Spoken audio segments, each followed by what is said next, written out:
الحمد للہ رب العالمین والصلاة والسلام علی رسولہ الکریم نبینا محمد وعلی آلہ واصحابہ اجمعین وعلی من تبعہم باحسان الی یوم الدین اما بعد۔ محترم حضرات اور پردہ نشین ماؤں اور بہنوں، اللہ تبارک و تعالیٰ کے فضل و کرم سے پچھلے عقیدے کے درس میں ہم نے کئی باتیں معلوم کی۔ ہم نے دیکھا کہ شرک کی بنیادی طور پر دو قسمیں ہوتی ہیں۔ پہلی قسم ہے شرک اکبر یعنی بڑا شرک، اور دوسری قسم ہے شرک اصغر یعنی چھوٹا شرک۔ بڑے شرک سے کیا مراد ہے؟ اگر کوئی بندہ بڑا شرک کرتے ہوئے اسی حالت میں مر جائے تو یہ گناہ اللہ تبارک و تعالیٰ کے پاس کبھی بھی معاف نہیں ہوگا، اور اس گناہ کی سزا کیا ہے؟ ہمیشہ ہمیشہ جہنم میں جلتے رہنا، وہ ہمیشہ جہنم میں رسید ہو جائے گا۔ شرک کی جو دوسری قسم ہے شرک اصغر یعنی چھوٹا شرک، اگر اس شرک میں کوئی بندہ مبتلا ہو جائے اور اسی حالت میں وہ مر بھی جائے تو اللہ تبارک و تعالیٰ چاہے تو اس گناہ کو معاف کرے گا، اور بعض اہل علم بعض علماء کہتے ہیں کہ یہ بھی چونکہ شرک کی قسم ہے، اور اللہ تبارک و تعالیٰ سورہ نساء میں کہتا ہے کہ ان اللہ لا یغفر ان یشرک بہ، اللہ شرک کو کبھی معاف نہیں کرتا، تو اس آیت کی روشنی میں شرک اصغر بھی معاف نہیں ہوگا۔ ہاں لیکن شرک اصغر کی سزا کیا نہیں ہے؟ ہمیشہ ہمیشہ کی جہنم نہیں، بلکہ وہ جہنم میں پھینک دیا جائے گا۔ جہنم میں اس کی جو سزا ہوگی شرک اصغر کی، اس سزا کو وہ پائے گا۔ پھر سزا کاٹنے کے بعد وہ ایک نہ ایک دن اپنے اس ایمان، اپنے توحید کی وجہ سے، اپنے صحیح عقیدے کی وجہ سے وہ انشاءاللہ جنت ضرور آئے گا، لیکن شرک اصغر کی وجہ سے اس کو سزا کاٹنی پڑے گی، کیونکہ شرک معاف نہیں ہوتا، چاہے وہ بڑا شرک ہو چھوٹا شرک ہو۔ فرق یہ ہے کہ بڑا شرک کی سزا ہمیشہ کی جہنم ہے، چھوٹے شرک کی سزا ویسی نہیں ہے، وقتی طور پر ایک وقت مقرر تک اس کو سزا دی جائے گی۔ اب اس چھوٹے شرک کی بہت ساری قسمیں ہو سکتی ہیں۔ اگر کسی نے ایسے ہی بات چیت میں کہہ دیا کہ اگر حکومت بدل جائے گی، فلاں کی حکومت آ جائے گی تو تمام مسائل حل ہو جائیں گے، اس طرح کہنا شرک ہے، کیونکہ تمام مسائل کو حل کرنے والا تو صرف اللہ تبارک و تعالیٰ۔ لیکن کوئی بندہ اس طرح سوچے بغیر کہ یہی اللہ ہے، یہ اللہ تبارک و تعالیٰ کے برابر ہے، فلاں آدمی حکومت میں آ جائے تو اس کے پاس اللہ تبارک و تعالیٰ کی جیسی قدرت ہے، وہ تمام مسائل کو حل کر دے گا، یہ اس کا عقیدہ نہیں ہوتا۔ بغیر اس عقیدے کے وہ بس ایسے جملے کے طور پر ایک جملہ وہ کہہ دیتا ہے کہ فلاں کی حکومت آ جائے گی تو تمام مسائل حل ہو جائیں گے، تو اس کے دل میں شرک نہیں ہے، لیکن اس لفظ میں شرک ہے۔ اس نے جو کلمات استعمال کیے ہیں، اس نے جو جملہ استعمال کیا ہے، اس جملے میں شرک کی بو آتی ہے، تو اسے پرہیز کرنا چاہیے۔ لیکن پھر بھی جانے انجانے میں اس طرح کے کلمات نکل گئے تو وہ شرک اصغر میں شمار ہوگا، وہ شرک اکبر نہیں۔ لیکن ہماری ذمہ داری یہ ہے کہ ہم ان جیسے کلمات سے پرہیز کریں۔ اب لوگ کسی انسان کو، کسی ولی کو غوث اعظم کہہ کر پکارتے ہیں۔ غوث اعظم کا مطلب کیا ہے؟ اگر کوئی ایسی غوث اعظم پکار لے، اس کا عقیدہ صحیح ہو تو شرک اصغر میں شمار ہوگا۔ اگر کسی کا یہ عقیدہ ہو غوث اعظم کا مطلب کیا، اسے سمجھ لیں، غوث اعظم کا مطلب ہے سب سے بڑا مددگار۔ مددگار کہا جائے کوئی مسئلہ نہیں، انسان دوسرے انسان کی مدد کرتا ہے، وہ بھی زندہ ہو تو اس طرح کہا جا سکتا ہے۔ تو کسی مرے ہوئے ولی کے بارے میں اگر کہا جائے کہ وہ زندہ تھے تو لوگوں کی مدد کیا کرتے تھے، اس طرح سوچ کر کہا جائے تو الگ بات تھی۔ لیکن کسی مرے ہوئے ولی کے بارے میں یہ عقیدہ رکھنا کہ وہ ابھی بھی مرنے کے بعد بھی مدد کرتے ہیں، یہ شرک ہے، یہ تو بڑا شرک ہے۔ اور اسی طرح یہ عقیدہ رکھنا کہ وہ سب سے بڑے مددگار ہیں، غوث اعظم وہ سب سے بڑے مددگار، سب سے بڑا مددگار تو اللہ تبارک و تعالیٰ ہے، اللہ سے بڑھ کر کون مدد کرے گا ذرا بتائیے؟ اللہ سے بڑا تو کوئی مددگار ہے ہی نہیں۔ لیکن جو لفظ اللہ کے لیے استعمال ہونا تھا، غوث اعظم سب سے بڑا مددگار، اسے لے جا کے کسی انسان کے لیے استعمال کرنا اس عقیدے کے ساتھ استعمال کرنا یہ تو بڑا شرک ہے، یہ بالکل بڑا شرک ہے۔ لیکن کسی کو غوث اعظم کا مطلب نہیں معلوم، جانے انجانے میں اس نے ایک کلمہ کسی ولی کے لیے استعمال کر لیا، اس کا عقیدہ اپنی جگہ صحیح ہے، لیکن مطلب نہ معلوم ہونے کی وجہ سے کسی کے لیے استعمال کر لیا، تو یہ ایسے کلمات شرک اصغر میں شمار ہوں گے۔ لیکن ایک اچھے مسلمان، ایک اچھے مومن کی علامت یہ ہے کہ وہ ہر کلمے کے مطلب کو جان کر دوسروں کے لیے استعمال کرے، اور اس میں ذرا برابر بھی شرک کی بو آتی ہو تو اس لفظ کو چھوڑ دیں، اس کلمے کو چھوڑ دیں۔ اسی لیے تو اللہ کے رسول نے ارشاد فرمایا کہ اس طرح نہ کہو کہ اللہ نے چاہا اور فلاں نے چاہا، یہ کام اسی لیے ہوا ہے کیونکہ اللہ نے چاہا تھا اور فلاں نے چاہا تھا، اس طرح مت کہو، بلکہ یوں کہو کہ یہ کام اس لیے ہوا ہے کیونکہ اللہ نے چاہا تھا کہ یہ کام ہو، پھر فلاں نے چاہا۔ تو اس طرح ایک دو کلمات میں اور پھر، ان دونوں الفاظ میں اللہ کے رسول نے فرق کر کے دکھایا، اور کہہ کر دونوں کا آپس میں نہ ملاؤ اللہ کو اور کسی انسان کو، بلکہ پھر کہہ کر اللہ تبارک و تعالیٰ کی مرضی کو پہلے، پھر اس کے بعد کسی انسان کی مرضی کو دوسرے درجے پر رکھو۔ تو اللہ کے رسول نے اس حد تک ہم کو احتیاط کرنا سکھایا ہے۔ تو ہمیں چاہیے کہ ہم شرک اصغر بھی ہو، کلمات میں جہاں شرک کی بو آتی ہو، ایسے شرک اصغر سے بھی ہم کلی طور پر پرہیز کریں، ہر لفظ احتیاط کے ساتھ استعمال کریں۔ آج ہم انشاءاللہ شرک اصغر کی ایک دوسری قسم دیکھنے والے ہیں۔ شرک اصغر کی ایک قسم ہم نے دیکھی کہ غیر اللہ کی قسم کھانا، یہ بھی کلمات سے متعلق ہے۔ اللہ کی قسم کہنے کے بجائے کسی نے کہہ دیا کہ میرے ماں کی قسم، میرے بچے کی قسم، کلمات، ان کلمات میں شرک کی بو آتی ہے، تو اس لیے غیر اللہ کی کوئی قسم نہ کھائے، یہ شرک ہے۔ اور اسی طرح شرک اصغر میں آنے والی ایک دوسری چیز ہے ریاکاری، جس کو ہم ریاکاری کہتے ہیں، یہ شرک اصغر ہے۔ ریاکاری کا مطلب کیا؟ کسی عمل کو اس نیت کے ساتھ انجام دینا کہ اس عمل کو فلاں دیکھ لے، مجھے یہ کام کرتا ہوا فلاں دیکھ لے اور میری وہ تعریف کرے، اس طرح کسی کو دکھانے کے لیے عمل کرنا، اس کو ریاکاری ہم کہتے ہیں۔ کسی کو دکھانے کے لیے، دکھاوے کے لیے کوئی عمل کرنا۔ اب نماز پڑھتے ہیں تو نماز اللہ کے لیے ہونی چاہیے، لیکن کسی کی یہ نیت ہو کہ فلاں مجھے نماز پڑھتا ہوا دیکھے اور وہ مجھے نمازی کہے، میری تعریف کرے، تو کسی کو دکھانے کے لیے نماز پڑھنا یہ ریاکاری ہوئی۔ صدقہ ہم دیتے ہیں اللہ کے لیے دینی چاہیے۔ اگر ہمارا یہ مقصد ہو، ہماری یہ نیت ہو نعوذ باللہ کہ فلاں شخص مجھے صدقہ دیتا ہوا دیکھ لے اور وہ لوگوں سے کہتا پھرے کہ ارے فلاں شخص تو بڑا دیالو ہے، فلاں تو بڑا جو ہے سخی ہے، وہ لوگوں کی مدد کرتا ہے، تو اس طرح کسی کو دکھانے کے لیے صدقہ دینا یہ ریاکاری ہے، یہ شرک اصغر ہے۔ اب اس کے بالمقابل، ریا کے بالمقابل جو ہے وہ ہے اخلاص نیت، یعنی اپنی نیت کو بالکل صاف ستھرا رکھنا۔ ہماری یہ نیت ہو کہ میں اللہ کے لیے عمل کر رہا ہوں، اس عمل کو کرتے ہوئے اللہ دیکھ لے، یہ میرے لیے کافی ہے۔ میں یہ عمل کر رہا ہوں تاکہ اللہ تبارک و تعالیٰ کے پاس مجھے تھوڑا بہت ثواب مل جائے، یہ عمل میں کر رہا ہوں تاکہ اللہ تبارک و تعالیٰ مجھے جہنم سے آزادی دے دے۔ تو اس قسم کے تمام مقاصد اچھی نیت میں، اخلاص نیت میں شامل ہیں۔ تو ہماری نیت میں اخلاص ہو، اخلاص کا مطلب ہماری نیت بالکل صاف ہو، پیور ہو، اس میں ملاوٹ نہ ہو، اللہ تبارک و تعالیٰ کے لیے، اپنی آخرت کی زندگی کے لیے ہمارا ہر عمل ہو، اس کو اخلاص کہتے ہیں۔ اگر ہماری یہ نیت ہو کہ فلاں دیکھ لے، فلاں دیکھ کر میری تعریف کرے، یہ ریاکاری ہے۔ اب ریاکاری، اس سے ہمارے عمل کو پاک رکھنا ضروری ہے۔ اللہ تبارک و تعالیٰ نے سورہ بینہ میں ارشاد فرمایا وَمَا أُمِرُوا إِلَّا لِيَعْبُدُوا اللَّهَ مُخْلِصِينَ لَهُ الدِّينَ۔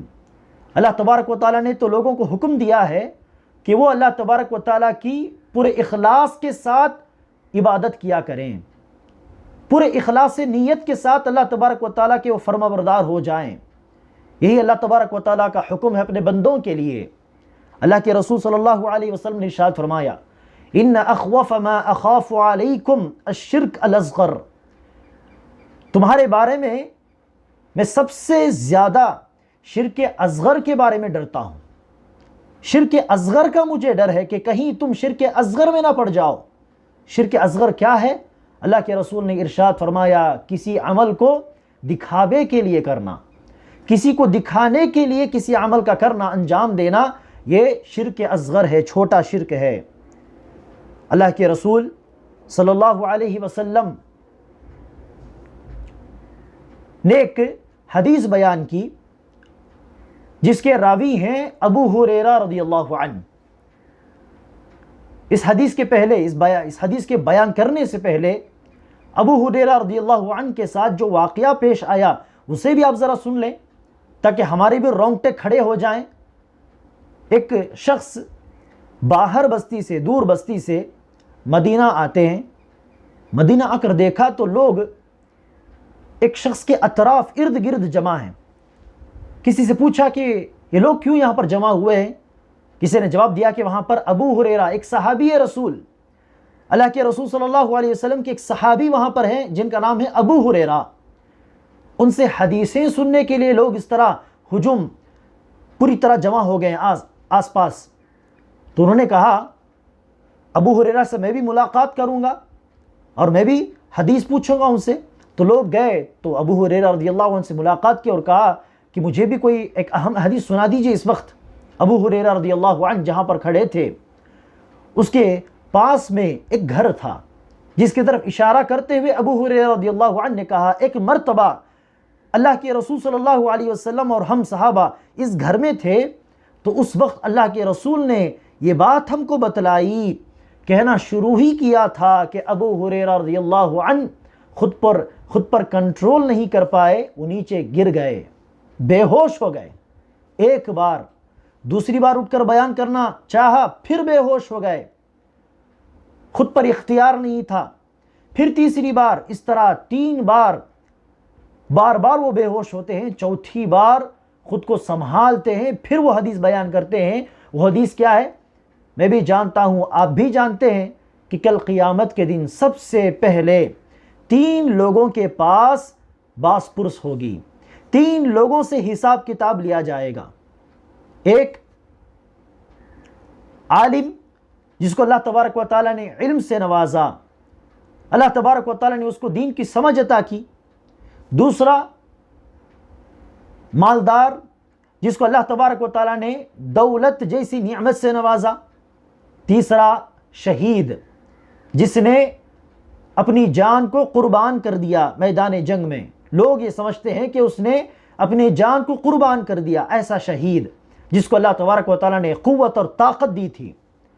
تو اللہ تبارک و تعالیٰ ان تینوں کو بلائے گا اور پوچھے گا کہ میں نے تم کو علم دیا، تو نے میرے لیے کیا کیا ہے؟ میں نے تم کو مال و دولت سے نوازا، تو نے میرے لیے کیا کیا؟ اور میں نے تم کو قوت اور طاقت سے نوازا، بہادری سے نوازا، تو نے میرے لیے کیا کیا؟ وہ تینوں کہنے لگیں گے کہ اے اللہ، میں نے یہ علم دوسروں تک پہنچایا ہے، تیرے لیے میں نے لوگوں کو علم سکھایا ہے۔ مالدار شخص کہنے لگے گا کہ اے اللہ، تیرے لیے میں نے لوگوں کی مدد کی ہے، غریبوں کی۔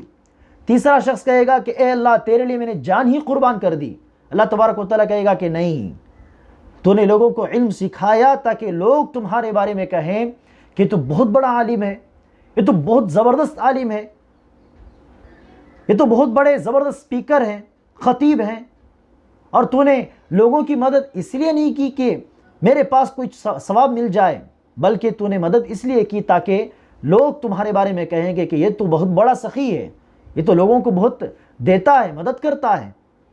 اور تو نے اپنی جان قربان اس لیے نہیں کی تاکہ تو میرے قریب ہو جائے، میرے پاس تجھ کو ثواب ملے، بلکہ تو نے جان اس لیے قربان کی کہ تاکہ لوگ یہ کہنے لگیں تیرے جانے کے بعد کہ تو بڑا بہادر تھا، تو بہت بڑا شجاع تھا، اور یہ ایک شہید ہے، اللہ کی راہ میں خود کی اپنی جان کو قربان کرنے والا ہے۔ تو اس طرح تم لوگوں نے لوگوں کی تعریف سننے کے لیے، لوگوں کو دکھانے کے لیے اعمال کیے، تو وہ تعریف، وہ شہرت، وہ سب کچھ تم کو دنیا ہی میں مل گیا، اب یہاں پر کچھ بھی نہیں ہے کہہ کر سب سے پہلے ان لوگوں کو جہنم میں پھینکا جائے گا۔ سب سے پہلے وہ جہنم جائیں گے۔ تو ذرا سوچئے، اگر اخلاص ہو ہمارے عمل میں تو ہم کو ثواب ملتا ہے، اگر اخلاص نہ ہو تو جو عمل جتنا بڑا ہوگا اسلام کے اندر، اس میں اخلاص نہ ہو تو اتنا ہی وہ عمل بڑے گناہ میں تبدیل ہو جائے گا۔ شہادت کتنا بڑا عظیم کام ہے، اللہ کی راہ میں خرچ کرنا، غریبوں کی مدد کرنا کیسا عظیم عمل ہے،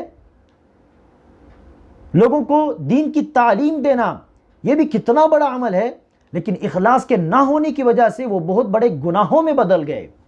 تو اخلاص نہ ہو تو ہمارے اعمال نہ صرف برباد ہو جاتے ہیں بلکہ گناہ میں تبدیل ہو جاتے ہیں۔ اس سے بڑا گھاٹا کیا ہوگا ذرا سوچئے۔ تو اس لیے ہمیں چاہیے کہ ہم ہر عمل اخلاص کی بنیاد پر کریں، اخلاص کے ساتھ کریں، نیت ہماری صاف ہو، دنیا کے غرض سے نہ کریں، دنیا کے فائدے کے لیے نہ کریں، لوگوں کو دکھانے کے لیے نہ کریں، صرف ہمارا پروردگار دیکھ لے یہ میرے لیے کافی ہے، اس نیت کے ساتھ عمل کرنا چاہیے۔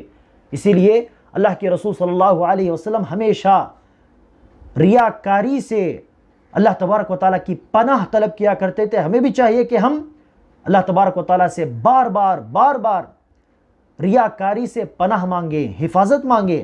اللہ کے رسول صلی اللہ علیہ وسلم کی پیاری دعا ہے، اللہم جنبنا من النفاق واعمالنا من الریا والسنتنا من الکذب۔ اے اللہ ہمیں نفاق سے، منافقت سے بچا لے، اور ہمارے اعمال کو ریاکاری سے بچا لے جو کہ اعمال کو بالکل برباد کر دیتے ہیں اور اعمال کو گناہوں میں بدل دیتے ہیں، اور اسی طرح اے ہمارے پروردگار ہماری زبانوں کو جھوٹ کہنے سے بچا لے۔ تو ہمیں بھی چاہیے کہ ہم اللہ تبارک و تعالیٰ سے بار بار ریاکاری سے چھوڑ کر ریاکاری کے تعلق سے اللہ تبارک و تعالیٰ کی حفاظت مانگیں۔ سلف ہمارے بزرگ صحابہ اکرام ہوں، صحابہ اکرام کے بعد آنے والے ہمارے سلف صالحین ہوں، ان کی ہمیشہ یہی فکر رہتی کہ اخلاص کے ساتھ ہمارا ہر عمل ہو، کیونکہ اخلاص نہ ہو تو ہماری ساری کوششیں، ساری محنتیں بیکار۔ اس لیے پورے اخلاص کے ساتھ عمل کرنے کی کوشش کیا کرتے اور اپنے اعمال کی، اپنی عبادتوں کی حفاظت کرنے کی کوشش کرتے، کہیں بعد میں چل کر ریاکاری نہ آ جائے اور ہمارے اعمال برباد نہ ہو جائیں۔ سلف کے بارے میں آتا ہے، حدیث پڑھانے والے علماء لوگوں کو حدیث پڑھاتے، کبھی کوئی ایسی حدیث گزر جاتی کہ جس کے پڑھنے سے ان کا دل نرم پڑ جاتا، ان کا دل پسیج جاتا اور آنکھوں سے آنسو جاری ہو جاتے، رو پڑتے، تو کہیں لوگ دیکھ کر ان کی تعریف نہ کرنے لگے کہ دیکھیے یہ عالم، یہ محدث پڑھاتے پڑھاتے رو پڑتے ہیں، حدیثیں پڑھاتے پڑھاتے وہ رو لیتے ہیں۔ اس طرح لوگ کہیں ان کی تعریف نہ کرنے لگیں اور ان کے اعمال نہ برباد ہو جائیں، اس ڈر سے جیسے ہی وہ روتے فوراً اپنا رومال اٹھاتے، اپنی ناک صاف کرتے اور آنسو پوچھتے اور کہنے لگتے کہ چند دنوں سے بڑا زکام ہے، زکام کی وجہ سے اس طرح پانی آ رہا ہے، اس طرح کہہ کر وہ جو ہے اپنے اس عمل کو چھپانے کی کوشش کرتے۔ بعض سلف صالحین کے بارے میں آتا ہے کہ 20 سال لگاتار نفل روزے، پیر کے دن کا روزہ، جمعرات کا روزہ، ہر مہینہ چاند کی 13ویں، 14ویں اور 15ویں تاریخ کا روزہ، اس طرح نفل روزوں کا اہتمام کیا کرتے تھے، لیکن خود گھر کے لوگوں کو، خود ان کی بیوی کو نہیں معلوم تھا کہ یہ نفل روزے رکھ رہے ہیں۔ 20 سال گھر کے لوگ، بیوی کھانے کا انتظام کر کے سمجھے کہ ٹفن ریڈی کر کے دے دیتی تو لے جاتے، توشہ لے جاتے گھر سے۔ اب گھر کے لوگ سمجھتے کہ توشہ لے جا کر کھا رہے ہیں، لیکن باہر جا کے کسی غریب کو دے دیتے۔ تو اس طرح کئی سالوں تک انہوں نے اپنا روزہ چھپایا۔ جب لوگوں کو پتہ چلا تو ویسے لوگوں نے ہم کو یہ باتیں بتلائی ہیں۔ اور اسی طرح اخلاص کی ایک بہترین مثال جس کو ہم تاریخ کی کتابوں میں پڑھتے ہیں وہ ہے اللہ کے رسول صلی اللہ علیہ وسلم کے خانوادے، علی رضی اللہ عنہ کے خاندان سے تعلق رکھنے والے زین العابدین رحمہ اللہ کا واقعہ۔ علی رضی اللہ عنہ کے بیٹے حسین کے غالباً یہ پوتے ہیں، علی رضی اللہ عنہ کے بیٹے حسین کے پوتے، جن کا لقب تھا زین العابدین۔ وہ مدینے میں تھے، مدینے کے تقریباً 100 خاندان والوں کو، 100 گھرانوں کو کوئی شخص تھا جو ہر مہینہ مدد کیا کرتا۔ کیسی مدد؟ 100 گھروں کی چوکھٹ میں ہر مہینہ برابر گھر کی ضروریات، کھانے پینے کی چیزیں، گیہوں، چاول وغیرہ، دال وغیرہ، گھر کی ضروریات جو ہے چوکھٹ پر رکھ دیے جاتے۔ ہر مہینہ اس طرح 100 خاندان والوں کو کسی نے مدد کی۔ کب تک؟ 2-4 مہینوں کے لیے نہیں، 7-8 مہینوں کے لیے نہیں، بلکہ 10 سال کے لیے کوئی شخص تھا جو برابر ہر مہینہ 100 گھروں کو برابر مدد کیا کرتا، ضروریات زندگی پہنچا دیا کرتا، ان کی چوکھٹ پر رکھ دیتا۔ اس طرح 10 سال گزر گئے، کسی کو نہیں معلوم کہ کون آخر یہ رکھ رہا ہے، پتہ نہیں کون رات کے اندھیرے میں رکھ دیتا ہے۔ صبح دروازہ کھولا تو دیکھا کہ گھر کی ضروریات زندگی باہر رکھے گئے ہیں موٹے کی شکل میں، کسی کو نہیں معلوم کون رکھ رہا ہے۔ 10 سال کے بعد پتہ چلا۔ کب پتہ چلا؟ جب اس شخص کا انتقال ہوا، کیونکہ انتقال ہو گیا تو اس کے بعد ہر مہینہ وہ مدد آنا بند ہو جائے گی، تو تب پتہ چلے گا کہ لوگوں کو ہاں یہی وہ شخص تھے جو ہماری مدد کر رہے تھے، کیونکہ انہی کے انتقال کے بعد یہ مدد آنا بند ہو گئی ہے۔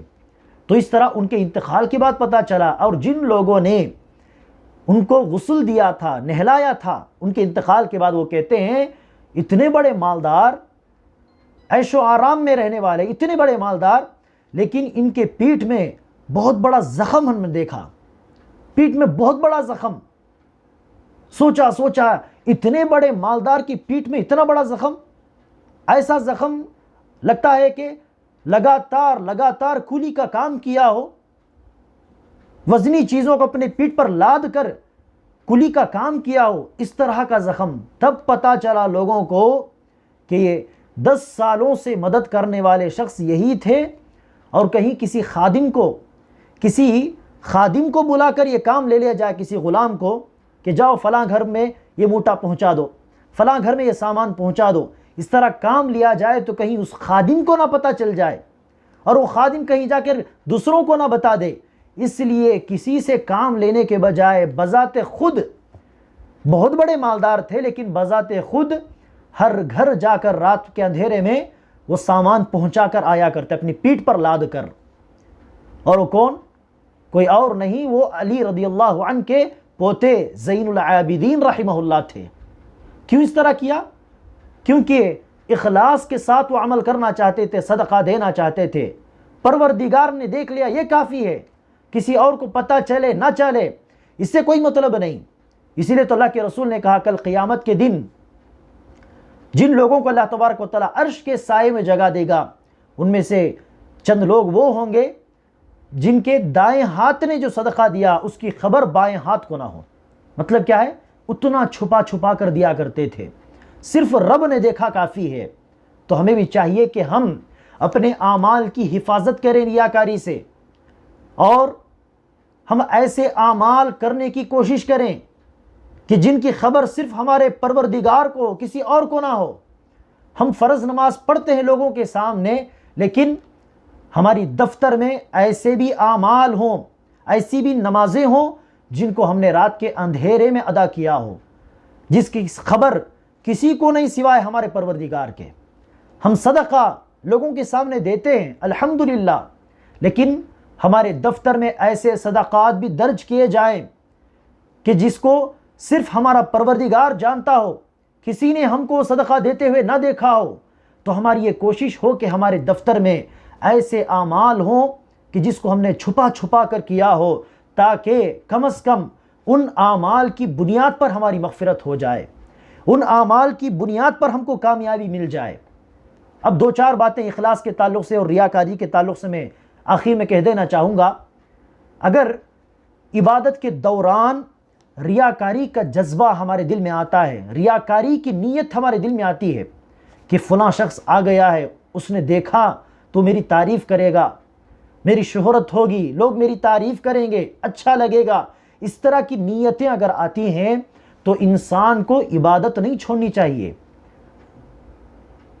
اخلاص میں خلل آ گیا تو عبادت چھوڑ کر نہ جائیں، آپ عبادت نہ چھوڑیں بلکہ اپنے نیت کی اصلاح کرنے کی کوشش کریں، عبادت نہ چھوڑیں بلکہ اپنے نیت کو بدلائیں، اخلاص پیدا کریں، اپنے نفس کے ساتھ مجاہدہ کریں، اپنے نفس کے خلاف جہاد کریں اور اپنی نیت کو درست کرنے کی کوشش کریں، عبادت نہ چھوڑیں۔